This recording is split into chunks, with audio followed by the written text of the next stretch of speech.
안녕하십니까. 세상 읽어주는 남자 이상훈입니다. 이 시간에는 트럼프 대통령의 방한 관련 얘기를 좀 하겠습니다. 특히 재계 총수를 만나는 시간을 트럼프가 별도로 잡았는데요. 이와 관련해서 얘기를 좀 들으려고 합니다. 오사카 G20 회의가 28일 날 열립니다. 28, 29 양일간 열리는데요. 일본에서 이 행사가 끝나면 트럼프는 곧바로 29일 늦게 한국에 오게 됩니다. 그래서 29일에는 뭐 일정이라고 해봐야 만찬 정도가 있겠죠.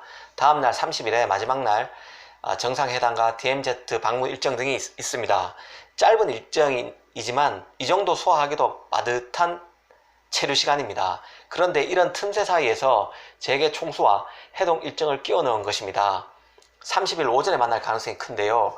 왜 트럼프는 굳이 총수들을 만나려고 했을까요? 몇 가지 포인트가 있을 것 같습니다. 사실 트럼프가 한국에 별로 오고 싶어 하지 않았다는 것은 이제 비밀도 아닙니다. 문재인 대통령과의 관계가 악화일로죠. 신뢰관계가 깨졌다는 게 제 개인적인 판단입니다. 일본과는 별일도 없는데 5월에 3박이나 해가면서 아베와 붙어 다니면서 골프를 쳤던 트럼프입니다.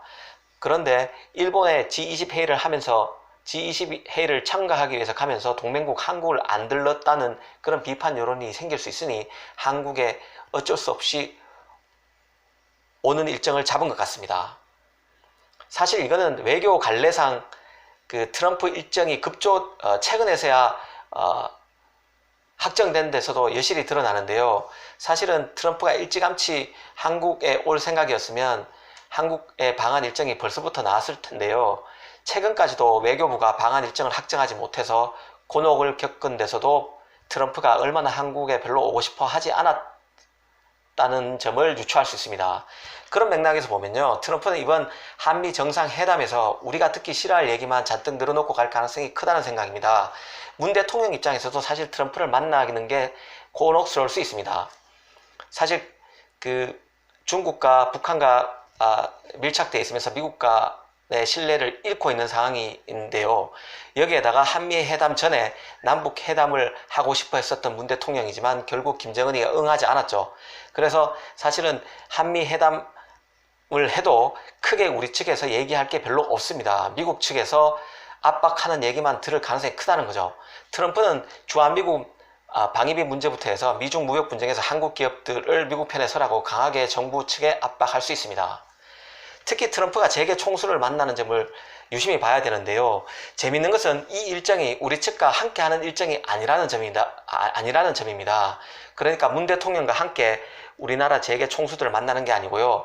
미국 대통령, 그러니까 트럼프 혼자서 우리나라 재계 총수를 만난다는 얘기입니다. 미국 단독 행사라는 뜻이죠. 개인적으로는 트럼프가 우리나라 한미 정상회담보다 여기에 더 신경을 쓸 수 있다는 생각마저 듭니다. 영양가가 이쪽에 더 많을 것이라고 본다는 뜻입니다. 애석하게도 지금 문 대통령의 위상이 좀 그렇습니다. 북핵 문제 관련해서는 운전자를 자처하고 있지만 지금 자동차 엔진은 꺼진 상태죠. 승객들도 운전사를 믿지 않습니다. 북한 김정은마저 그렇습니다. 문 대통령을 통해서 이를 모해봤자 역효과만 난다는 경험칙이 생겼기 때문인데요. 사실 지금 미국이 북한이 가장 원하는 것은 유엔 제재 해제지만 이 문제 같은 경우는 문 대통령을 통해서 트럼프에게 우회적으로 제안한다고 해서 될 문제가 아닙니다. 미국과 바로 문제를 해결하는 게 더 낫다고 김정은도 판단하고 있고요. 그래서 이번에 문 대통령의 남북 회담 제안도 일거에 이런 지하에 거절했던 것입니다. 그런 맥락에서 보면요, 트럼프가 미국 단독 일정으로 재계 총수를 만나는 스케줄을 짧은 방한 일정에도 끼워 넣은 것은 바로 재계 총수들에게 할 얘기가 많고 여기에서 적지 않은 이득을 챙겨가겠다는 뜻이 뜻이 담겨 있다고 저는 보고 있습니다. 트럼프는 재계 총수를 만나서 무슨 얘기를 할까요? 먼저 미국에 투자하라고 얘기할 겁니다. 사실 재계 총수와 트럼프의 만남은 이번이 처음은 아닙니다. 2017년 트럼프가 첫 방한 때도 만찬을 통해서 같은 장소에 있긴 했습니다. 하지만 이때는 정치인, 관료, 경제인 모두가 한자리에 있었습니다. 같이 대화도 못했을 거죠. 사실 그래서 이번이 처음이라는 얘기를 해도 무방할 것 같습니다. 물론 신동빈 롯데 회장 같은 경우는 지난 5월에 백악관에서 트럼프를 만났습니다. 그러니까 5월에 만난 데에서 한 달 만에 또 만나는 거죠. 트럼프는 미국 투자를 얘기하면서 신 회장을 띄워줄 가능성이 크다고 봅니다. 신 회장은 지금 5월에 미국 루이지애나의 석유화학 공장을 투자해서 백악관에 초대됐었는데요. 투자 규모가 31억 달러였습니다. 하나로 한 3조 6천억 정도 되는데요.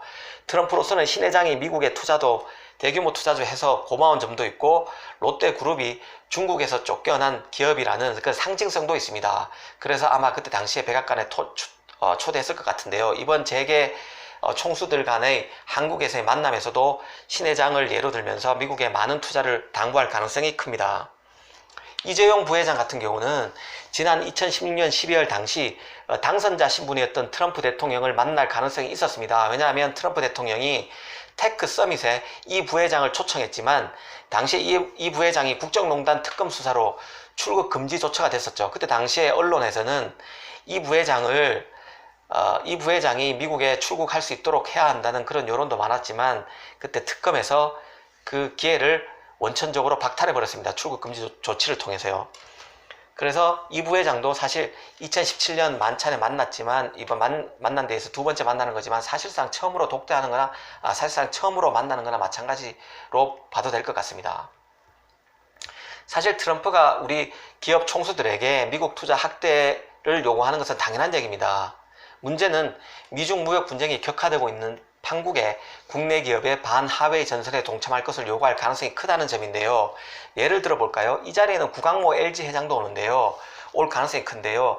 이게 LG 같은 경우에만 해도 계열사인 LG U+가 5세대 이동통신 오지 장비를 사용하고 있습니다. 하웨이 장비를요. 그리고 삼성전자와 하이닉스도 하웨이의 메모리 등을 납품하고 있죠. 이런 점을 들면서 하웨이와 비즈니스 관계를 정리할 것을 압박할 수도 있다는 생각입니다.